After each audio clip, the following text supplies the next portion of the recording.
જય શ્રી કૃષ્ણ। આજે નવરાત્રિનો 8મો દિવસ એટલે કે આઠમનો દિવસ છે, તો ફટાફટ આરતી કરી લઈએ।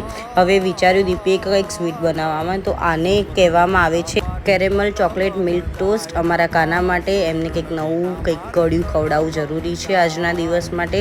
આની રેસીપી તમને દીપી આરામથી શેર કરી દેશે, કેમ કે મને ખબર જ નથી મેં શું બનાવ્યું છે।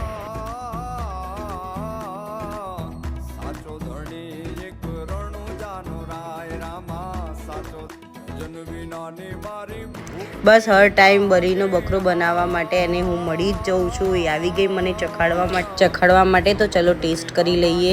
ખાવામાં તો આ બહુ મસ્ત લાગતું હતું, ટેસ્ટી હતું, ગળ્યું હતું, બહુ મસ્ત। આરવની સાયકલમાં થઈ ગઈ હતી હવાની કમી, તો એને પૂરી કરવા માટે ગયા હતા। બસ આ એને કંઈ અડવા જ ના દે હંમેશા, અને હું અડું તો એ ખુશ થઈ જાય। કાકાએ મસ્ત હવામાં વાલ બદલી દીધા, મને થોડો પ્રેમ આવી ગયો એના પર, બટ એ હંમેશાની જેમ ભાગી ગયો। પછી અમે પહોંચ્યા કોલવડા।